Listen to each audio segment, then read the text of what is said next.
Okay, so tools you need to install the rear vent on a hole terminated transducer cable.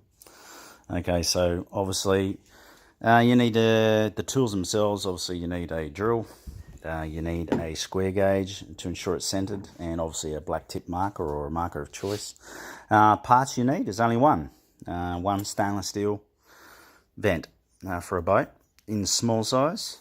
You then measure the distances between the rear of the rudder hatch and the front of the handle at the rear, and you want to sink a 10-13mm hole right here.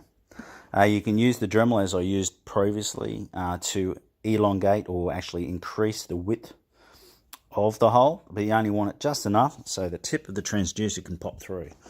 We're talking this baby here. So that's the one you want to come through. And we're going to have it coming up from the kick-up rudder for the transducer here, because it's quite large, it's about a foot long.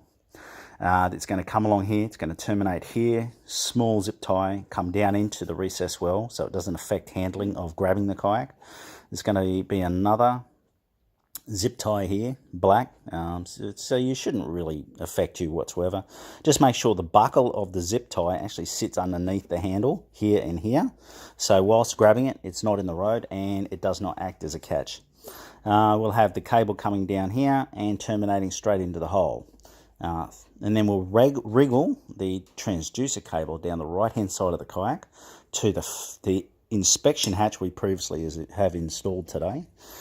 This is your vent, and so the vent goes directly over the top of the hole, and it acts with a little bit of torquing forces, so that's exactly where it's going to be terminated. A nice clean install for the cable to come for a wet mount transducer. No cables hanging around the top of the skin of the surf ski or the fishing ski. That usually causes more issues than it's what it's worth. This is ideally what I will be doing. Obviously, I've already cut a hole. And this will be fixed down with Sikaflex. So it's a complete reversible process apart from one small hole. And you can patch that up as easily as you like. The reason I'm not going to screw this down is shouldn't take torsional forces, so I'm going to Sikaflex it down into place to ensure that at a later stage we can quite literally reverse this process if I sell the kayak on to someone else that doesn't want to do a wet install rear rim. But basically, it gives a crap. It's your kayak, you do what you want. If someone's silly enough to say, oh, there's a hole in the kayak, I don't want a wet transducer, well, don't sell them the kayak.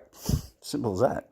So there you go. That's the rear transducer terminated in the top skin of the hull, and that's the way I'm going to do it.